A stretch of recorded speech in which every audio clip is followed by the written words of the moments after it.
Hubo una mujer que cruzó fronteras, aprendió un idioma extranjero desde cero, adoptó una cultura que no era la suya, crió a hijos que no había traído al mundo, y aún así, durante años, fue tratada como si nunca terminara de pertenecer del todo.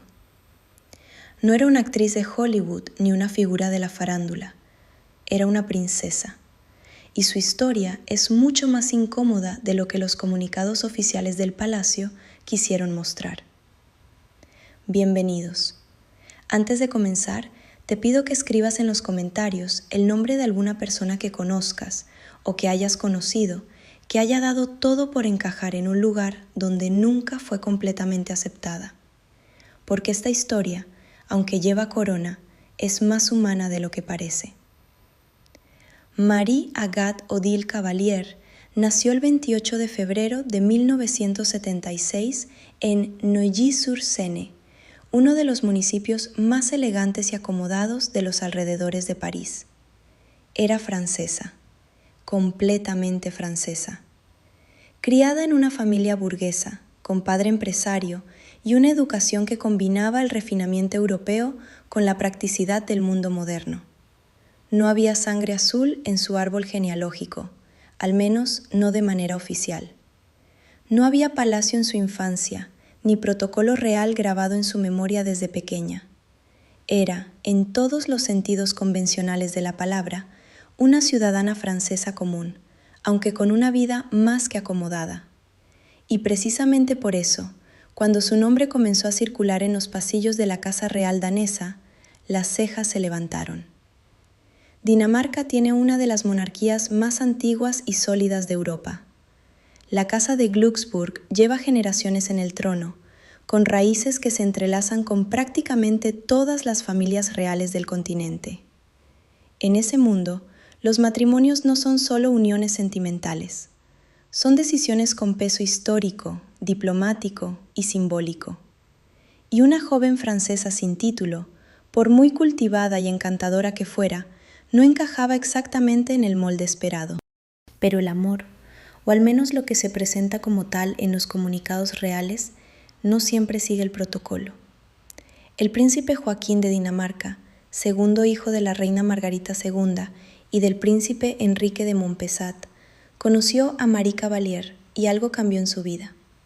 Joaquín no era el heredero al trono, ese papel le correspondía a su hermano mayor, el príncipe Federico. Pero era príncipe, era danés, y era miembro activo de una institución que llevaba siglos funcionando con sus propias reglas no escritas. Lo que nadie anticipó completamente fue que la llegada de María a la familia real no iba a ser solo una boda bonita con vestido de diseñador y titulares entusiastas.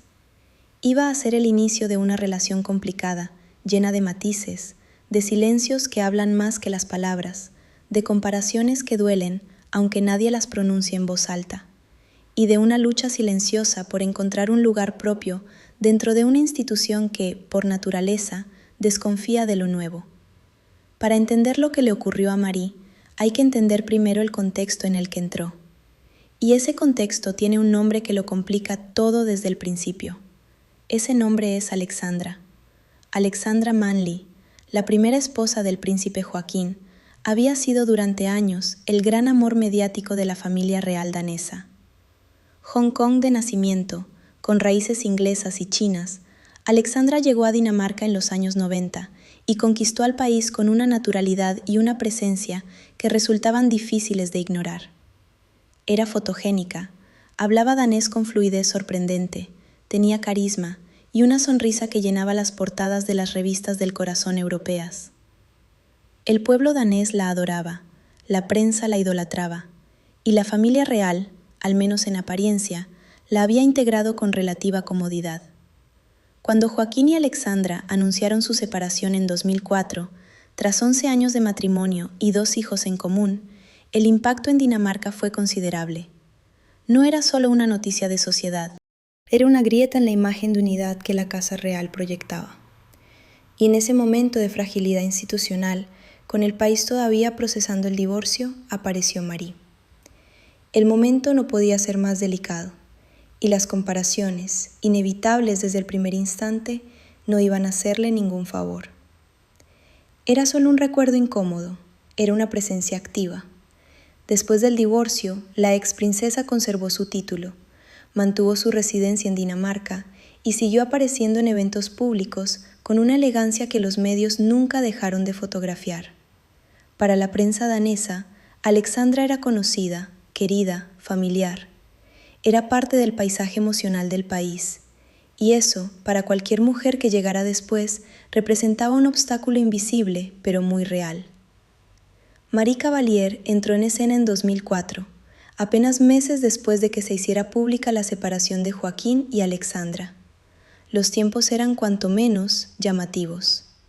La prensa no tardó en hacer sus propias deducciones, algunas más caritativas que otras. Hubo quien insinuó que la relación entre Joaquín y Marie había comenzado antes de que el matrimonio con Alexandra terminara oficialmente. Ninguna de las partes confirmó ni desmintió con suficiente contundencia como para cerrar el debate. Y en ese vacío, la narrativa popular hizo su propio trabajo. Marie pasó de ser una desconocida francesa a ser señalada, en algunos círculos, como la razón del fin de un matrimonio que muchos daneses habían idealizado. Era una acusación injusta, quizás completamente falsa, pero en el terreno de la opinión pública, la justicia no siempre es el criterio que manda. Lo que manda es la emoción, y la emoción de muchos daneses en ese momento estaba del lado de Alexandra. La primera vez que María apareció en público junto a Joaquín, los fotógrafos estaban preparados. Las imágenes circularon con rapidez, y la comparación fue inmediata y brutal, no necesariamente en términos de belleza o elegancia, sino en algo más difícil de definir y más difícil de combatir. Alexandra transmitía familiaridad, Marie transmitía extrañeza. Una era la cara conocida de siempre, la otra era una incógnita con acento francés. Lo que pocos comentaron entonces, pero que resulta fundamental para entender la historia completa, es que Marie no llegó sola a esa situación. Llegó con una desventaja estructural que nadie le había explicado con claridad suficiente.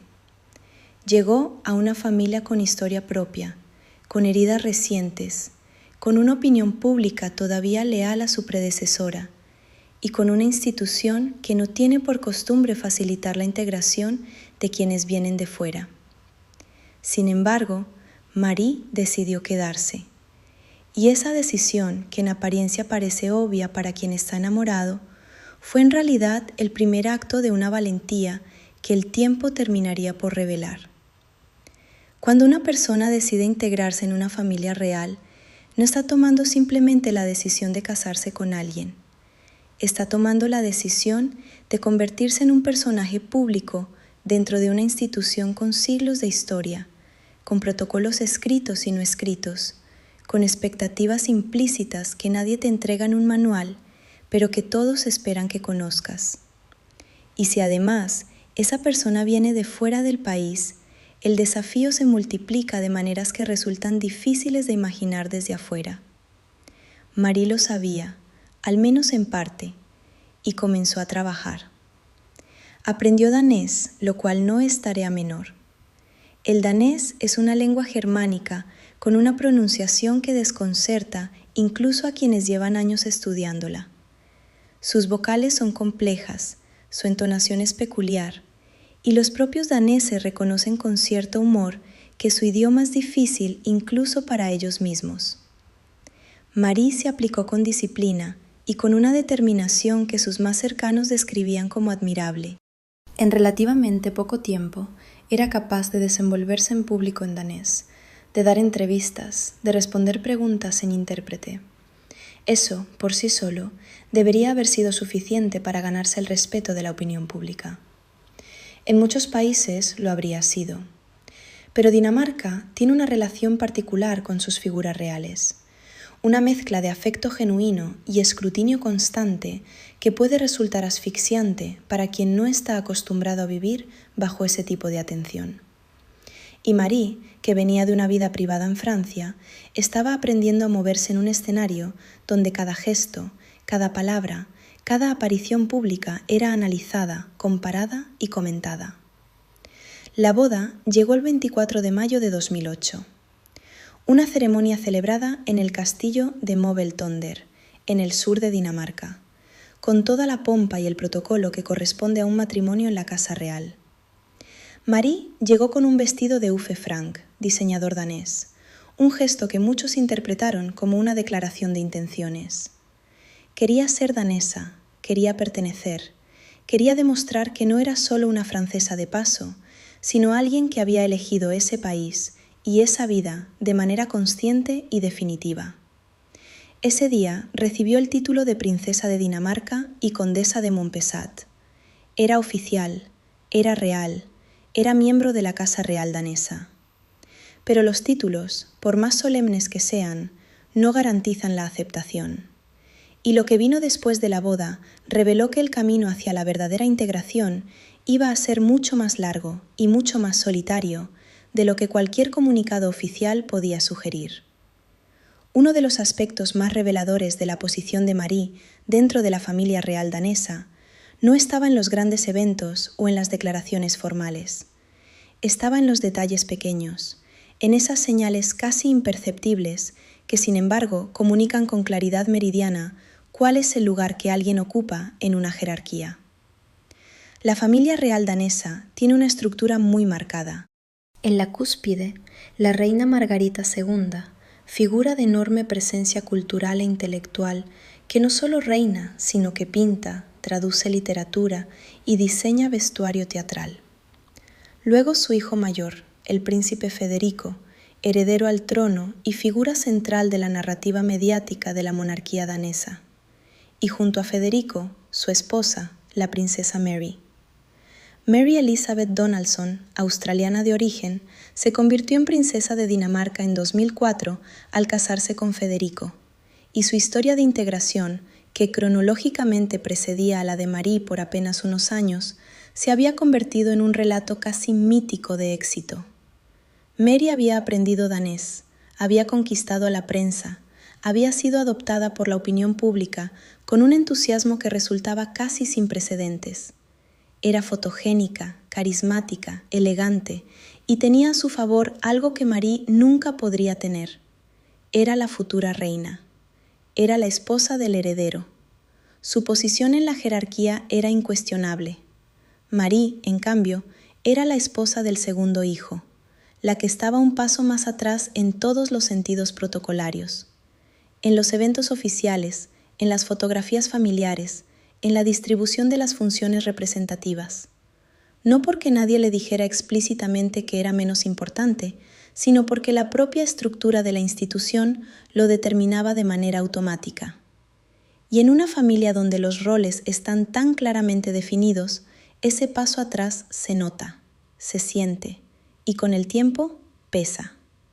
No se trataba de una rivalidad abierta entre Marie y Mary, nada tan dramático ni tan simple, pero la comparación constante que los medios alimentaban, colocando siempre a Mary en el primer plano y a Marie en un plano secundario, construía una narrativa implícita que era difícil ignorar. Mary era el modelo de integración exitosa. Marie era, en el mejor de los casos, la que todavía estaba en camino, y en el peor, la que nunca terminaría de llegar. Ser madrastra nunca es sencillo. Serlo dentro de una familia real, con toda la visibilidad pública que eso implica, y con 2 hijos que además tienen a su madre biológica viviendo en el mismo país y manteniendo una presencia activa en sus vidas, es un ejercicio de equilibrio emocional que pocas personas estarían dispuestas a asumir. Marie lo asumió. Nicolai y Félix, los 2 hijos de Joaquín y Alexandra, tenían respectivamente 6 y 4 años cuando Marie entró en la vida de su padre de manera seria y formal. Eran niños pequeños que habían vivido la separación de sus padres con toda la perplejidad y el desconcierto que eso genera a esa edad. Y de repente había una nueva mujer en la vida de su padre, una mujer joven, francesa, sonriente, que claramente quería ganarse su cariño, pero que tampoco podía ocupar el lugar de nadie. La relación entre Marie y los hijos mayores de Joaquín nunca fue declaradamente conflictiva. Las apariencias públicas mostraban normalidad, incluso cercanía. Pero los observadores más atentos notaban que la dinámica era compleja. Alexandra seguía teniendo una presencia muy visible. Los niños se movían entre dos hogares, dos madres en sentido amplio, dos mundos. Y Marie debía encontrar su lugar en ese esquema sin invadir un espacio que no le pertenecía, pero sin tampoco borrarse hasta la invisibilidad. En 2009, Marie y Joaquín tuvieron su primer hijo juntos. Enrique Carlos Alejandro Juan nació el 4 de mayo y fue recibido con la alegría oficial que corresponde al nacimiento de un miembro de la Casa Real. 2 años después, en 2011, nació su hija Athena Marguerite Françoise Marie. Con sus propios hijos, Marie encontró un territorio donde su papel era indiscutible. Era madre, y ser madre le dio una estabilidad emocional dentro de la familia que ningún título ni ningún protocolo habían podido garantizarle hasta entonces. Pero la maternidad no resolvía el problema de fondo. El problema de fondo no era quién era Marie dentro de su hogar inmediato. El problema era quién era dentro de la institución. Y esa pregunta seguía sin tener una respuesta satisfactoria. Hay un fenómeno curioso que ocurre dentro de las monarquías europeas modernas y que raramente se analiza con la profundidad que merece. Las familias reales necesitan narrativas.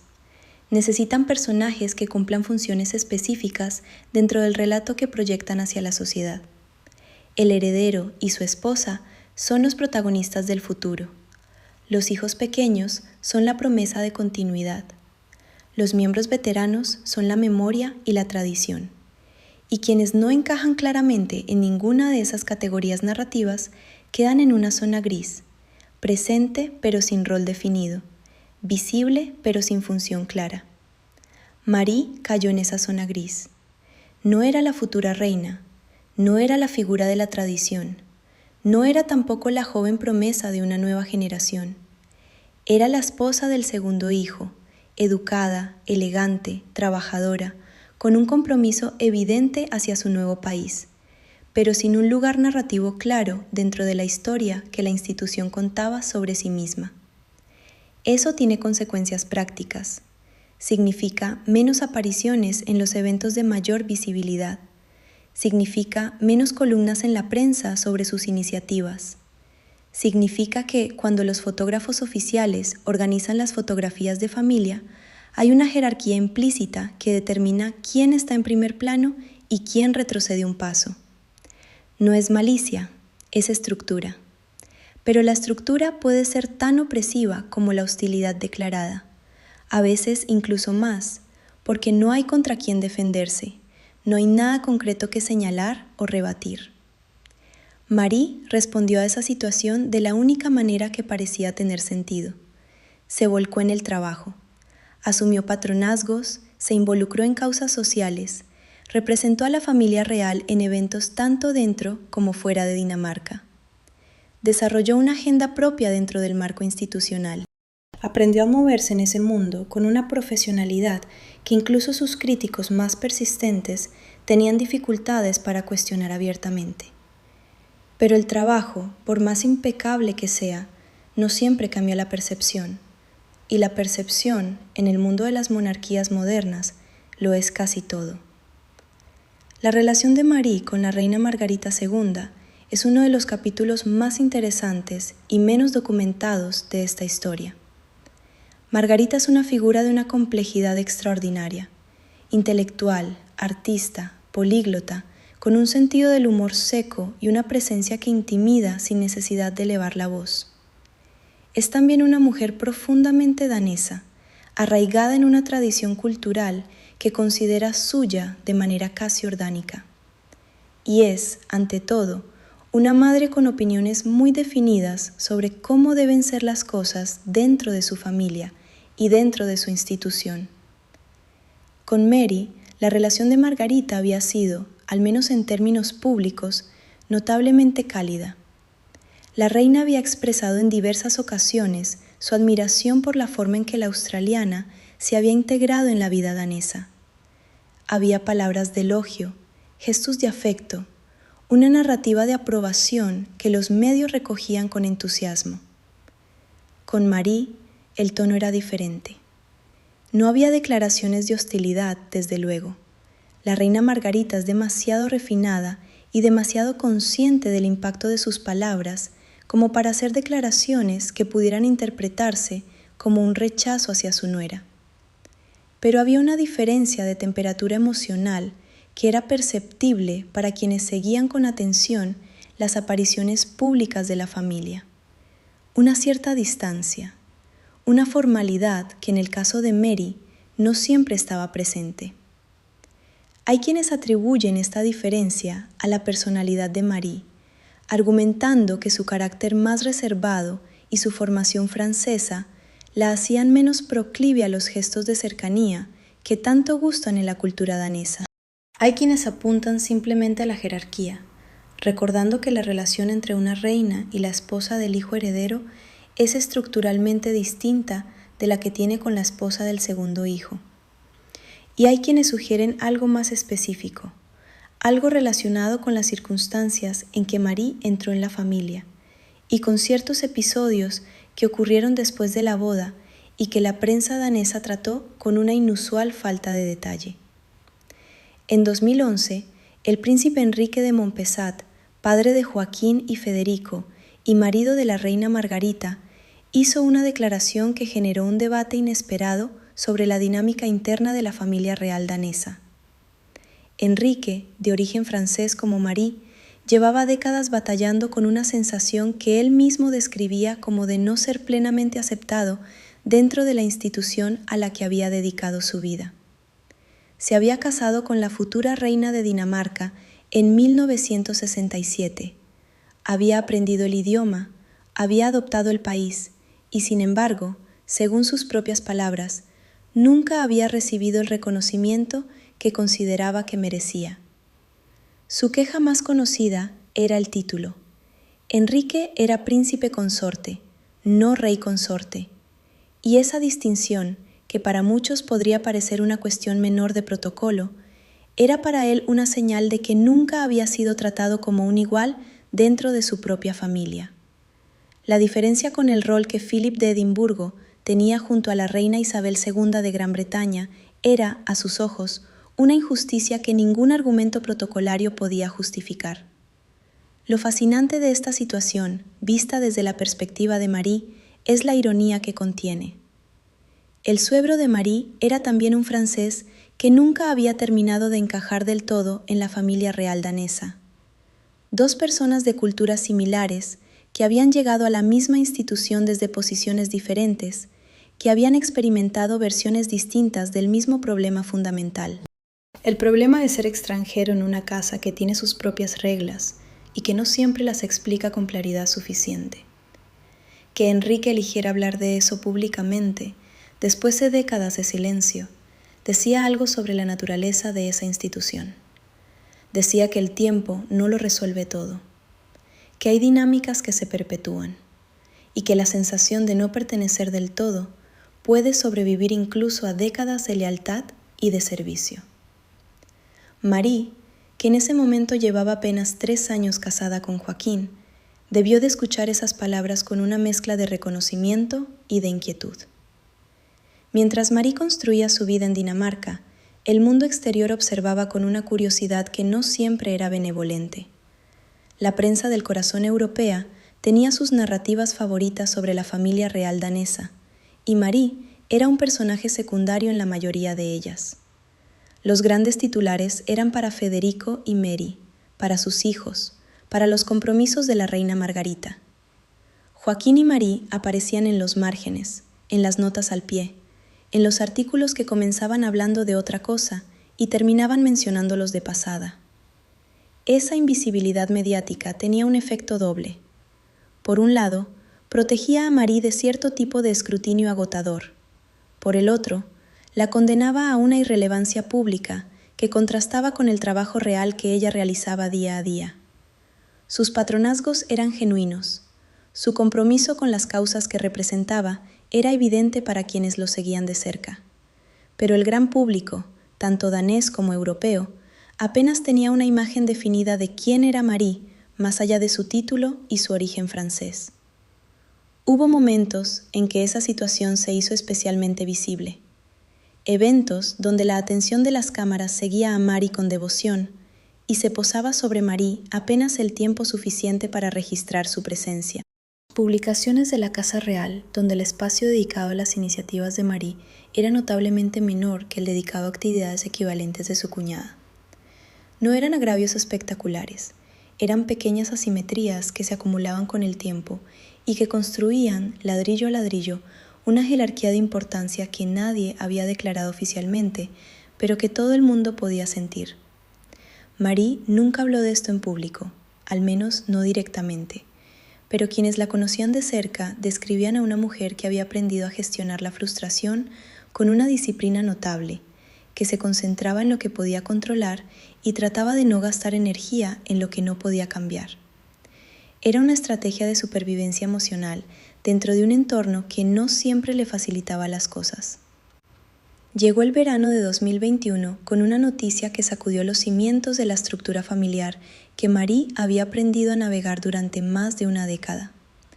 La reina Margarita II anunció una decisión que afectaba directamente a los hijos de Joaquín y Marie, una decisión que ninguno de los involucrados había anticipado públicamente y que generó un debate de proporciones considerables, tanto dentro de Dinamarca como en los medios europeos.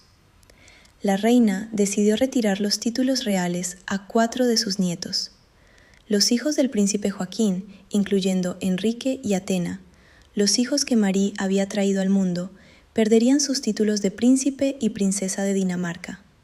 A partir de ese momento serían condes y condesas de Montpezat, un título nobiliario de menor rango protocolar. La decisión, explicó la reina, respondía a un deseo de modernizar la monarquía y de permitir que esos jóvenes llevaran una vida más libre de las cargas y restricciones que conlleva ser miembro activo de la familia real. La explicación era razonable en términos abstractos.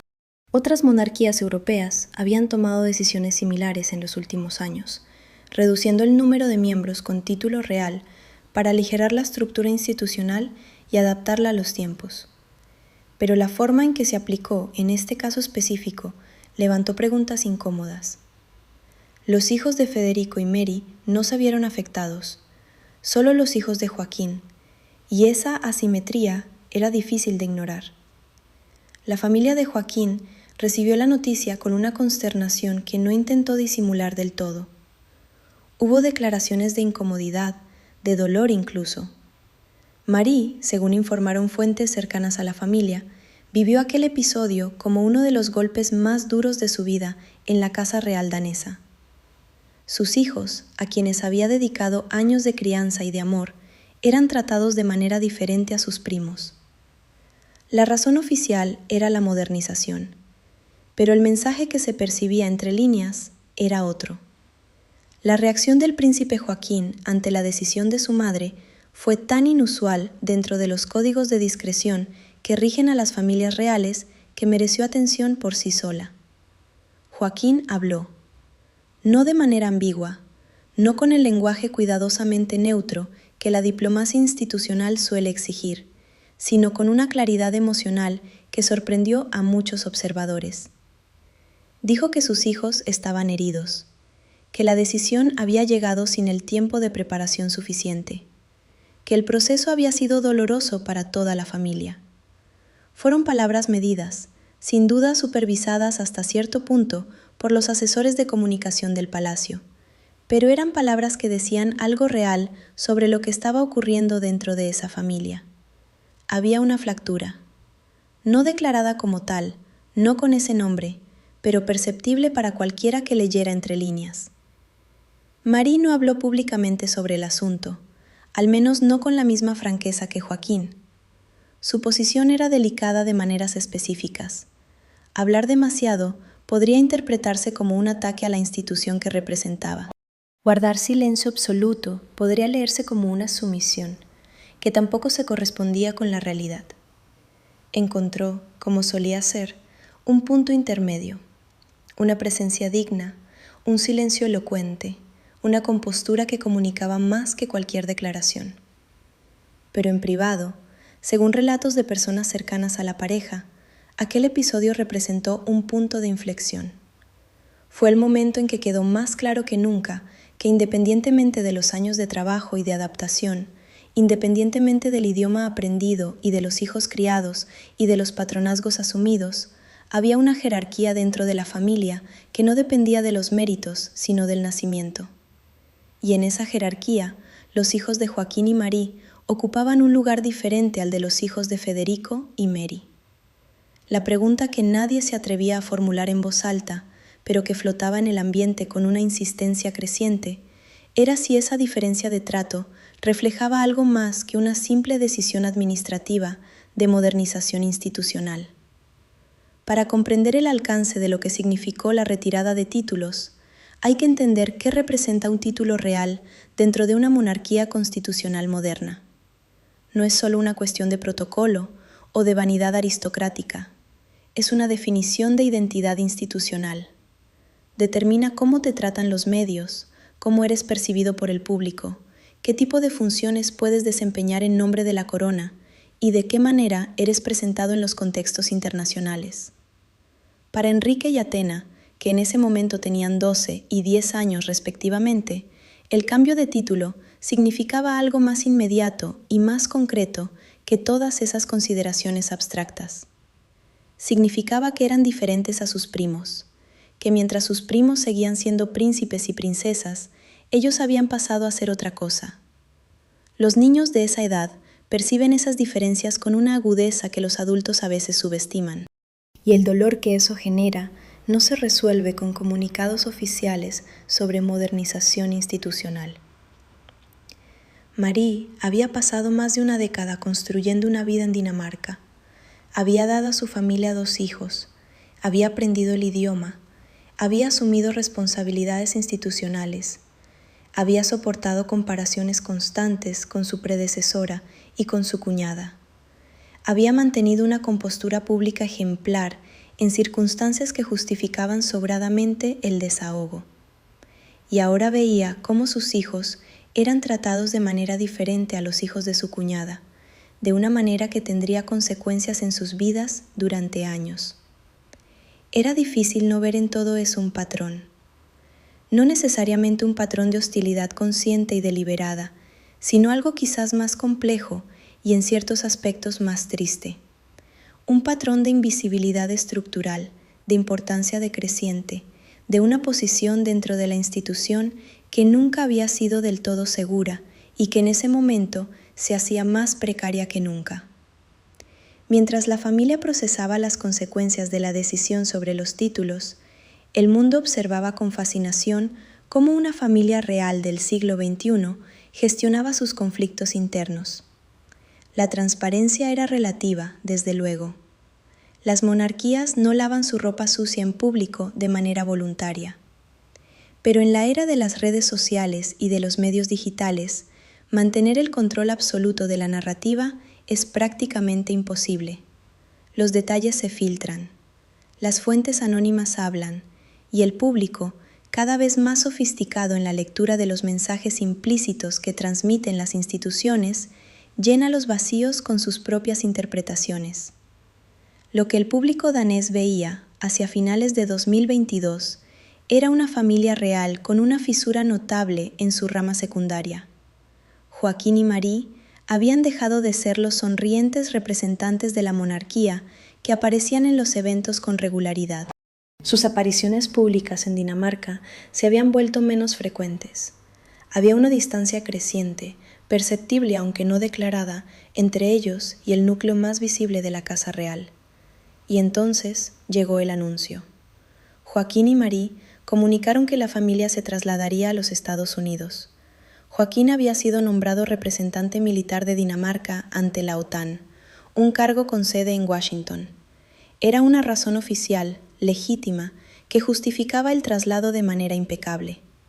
Pero el contexto en que se producía ese traslado, justo después del episodio de los títulos y de los meses de tensión que lo habían seguido, hacía que la interpretación más obvia fuera también la más poderosa. Se iban. No de manera dramática, no con declaraciones de ruptura ni con acusaciones públicas, pero se iban. Y la distancia física entre Washington y Copenhague no era solo geográfica.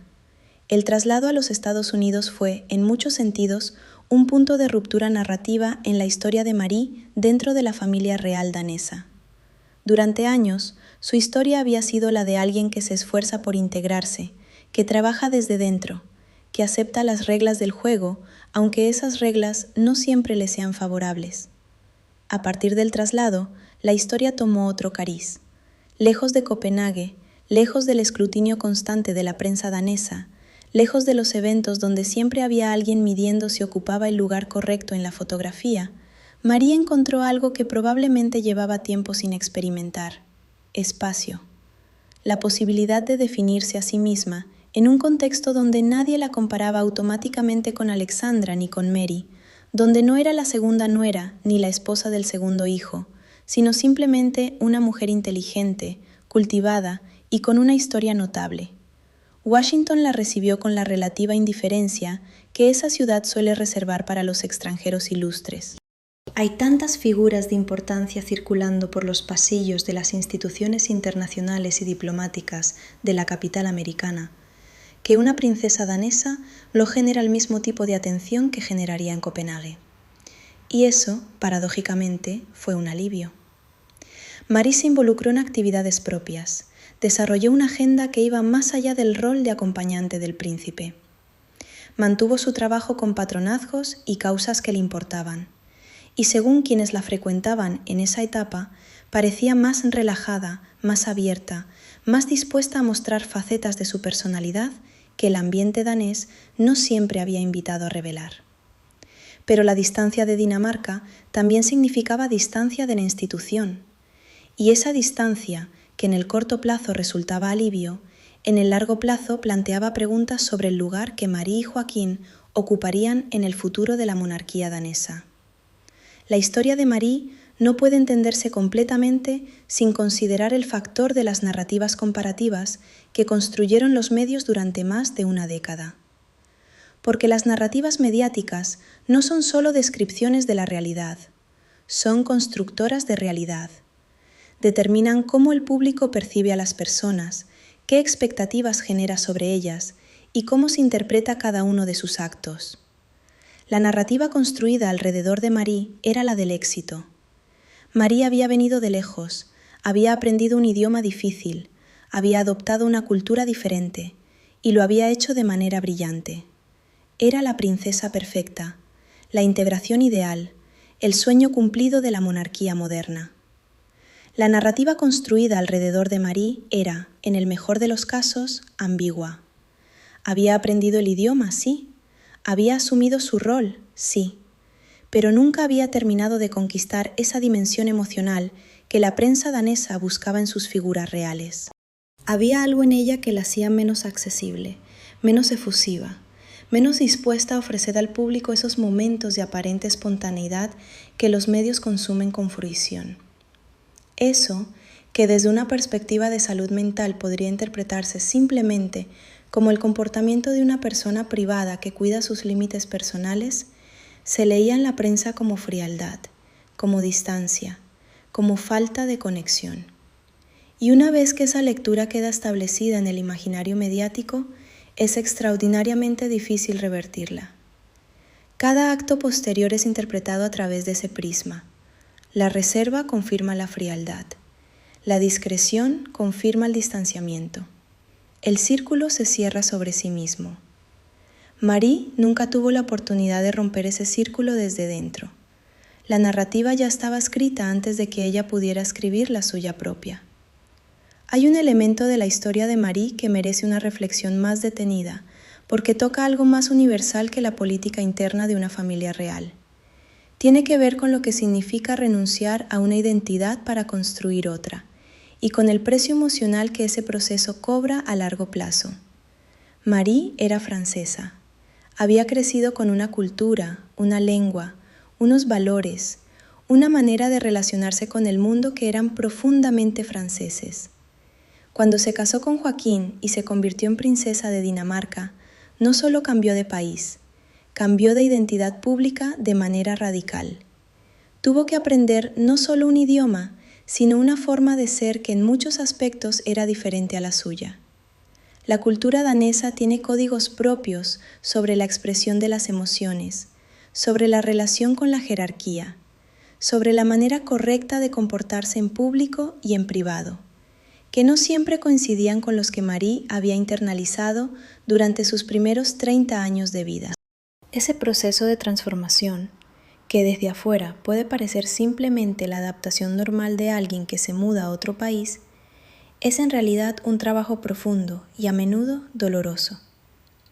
Implica vigilar constantemente los propios instintos para sustituirlos por otros aprendidos. Implica gestionar la distancia con la cultura de origen, que no desaparece, pero que tampoco puede expresarse con plena libertad en el nuevo contexto. Implica construir una nueva versión de uno mismo, sin perder completamente la anterior. Y hacerlo bajo el escrutinio constante de la prensa y del público, en un entorno donde cualquier error de protocolo se convierte en titular, donde cada aparición pública es evaluada y comparada, donde el estándar de referencia es siempre otra persona que parece haberlo hecho mejor, es una tarea que exige una fortaleza psicológica fuera de lo común. Marie la tuvo. Eso es quizás lo más destacable de su historia. No que haya triunfado en todos los sentidos que una monarquía define como éxito, sino que haya seguido adelante con una dignidad consistente en circunstancias que habría justificado un derrumbe mucho más visible. En enero de 2023, el mundo conoció una noticia que ningún observador atento de la monarquía danesa estaba esperando en esos términos y en ese momento. La reina Margarita II anunció su abdicación. Tras 52 años en el trono, la soberana más longeva de Europa en ese momento, cedía la corona a su hijo mayor, el príncipe Federico, que se convertiría en el rey Federico X de Dinamarca. La noticia sacudió al país y generó una cobertura mediática de enormes proporciones. En el centro de ese tornado de atención estaban Federico y Mary, que de un día para el otro pasaban a ser los reyes de Dinamarca.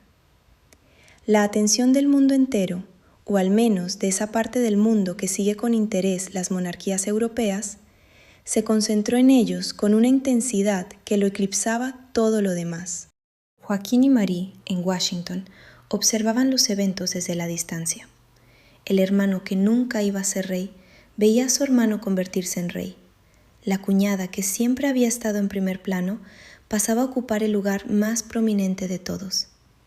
La jerarquía que había estado implícita durante décadas se hacía ahora explícita, oficial, definitiva. Para Marie, ese momento tenía una resonancia particular.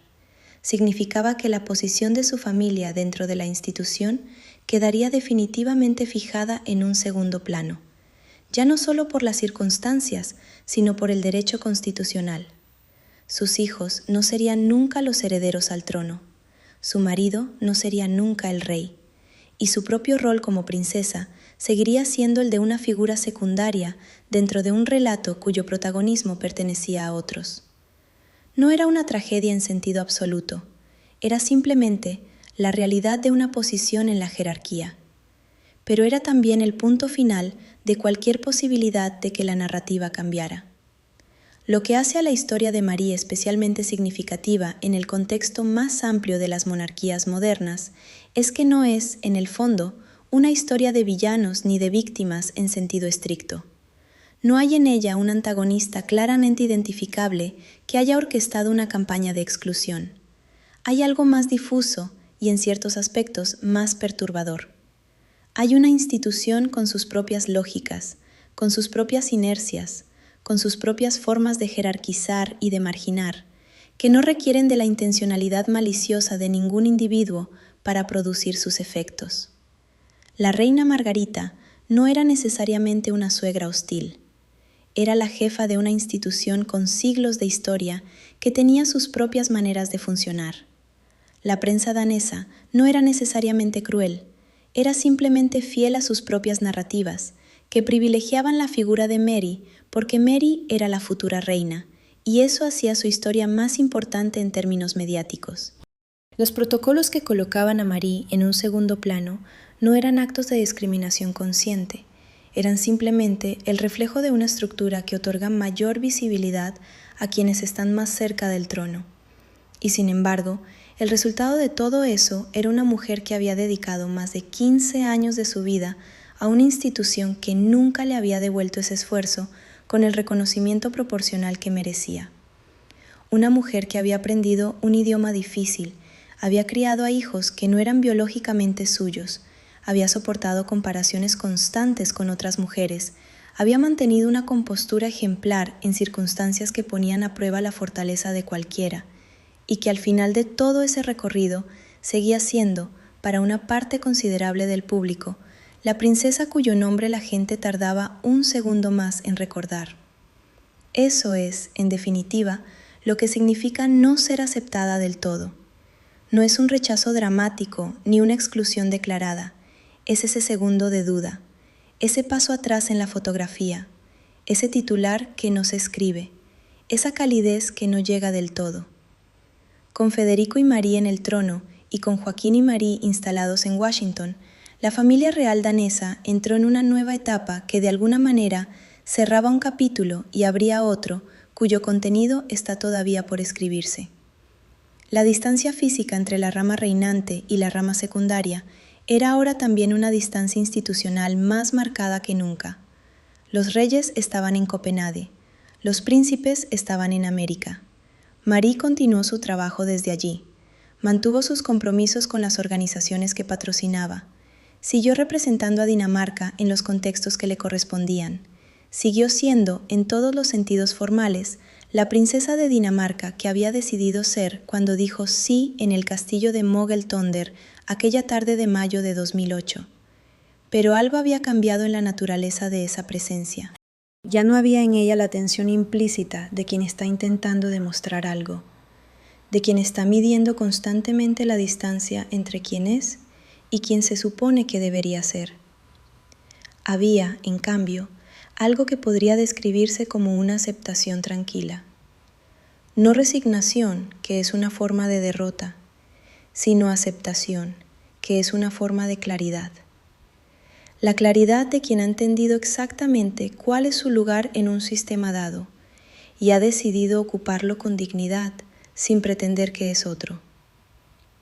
Sus hijos, Enrique y Atena, ya sin los títulos reales que alguna vez tuvieron, crecían en un país diferente, con una identidad que combinaba lo danés, lo francés y lo americano, de maneras que ninguna categoría institucional podía capturar del todo. Y quizás en esa imposibilidad de ser clasificados con precisión estaba también, paradójicamente, una forma de libertad. La historia de Marie de Dinamarca no ha terminado. Sigue escribiéndose en tiempo real, con cada aparición pública, con cada decisión privada, con cada año que pasa en un país que no es el que la vio nacer, pero que le ha dado hijos, historia, y una identidad que ya no puede separarse completamente de la suya. Lo que sí puede decirse, con la perspectiva que dan más de 15 años de observación, es que la narrativa de Marie desafía las categorías simples con las que solemos contar las historias de las mujeres en las monarquías. No es la cenicienta que conquista al príncipe y vive feliz para siempre. No es la víctima pasiva de una institución opresiva. No es la heroína que derrumba el sistema desde dentro. Es algo más matizado y más interesante que todo eso. Es una mujer que eligió una vida que le exigió más de lo que probablemente anticipaba, que enfrentó esas exigencias con una consistencia notable, que cometió los errores inevitables de quien aprende un rol para el que nadie te prepara del todo, y que llegó a un punto donde la pregunta de si fue aceptada o no por la familia real danesa parece, de alguna manera, menos importante que la pregunta de si ella llegó a aceptarse a sí misma dentro de ese contexto. Las instituciones tienen una larga memoria. Recuerdan quién llegó primero, quién llevaba sangre real, quién encajaba en el molde y quién no. Pero las personas también tienen su propia memoria. Y en esa memoria privada, que ningún comunicado oficial puede reescribir, Marie de Dinamarca guarda una historia que es, ante todo, suya. una historia de adaptación extraordinaria, de resistencia silenciosa, de dignidad mantenida en circunstancias que ponían a prueba cada día la firmeza de sus convicciones. Si perteneció o no a la familia real danesa en el sentido más profundo de esa palabra, si fue querida o tolerada, si su legado dentro de esa institución quedará grabado o se disolverá con el tiempo, son preguntas que la historia responderá con la calma implacable que caracteriza a los juicios definitivos. Lo que ya no admite discusión es que estuvo, que trabajó, que amó, y que cuando las cosas se pusieron difíciles, cuando la institución retiró títulos a sus hijos y cuando la narrativa mediática la mantuvo en segundo plano durante años, ella no se fue en silencio ni levantó la voz sin propósito. Simplemente siguió, con una elegancia que, irónicamente, es la cualidad que más se asocia con ese mundo de coronas y protocolos que tanto tardó en reconocerla.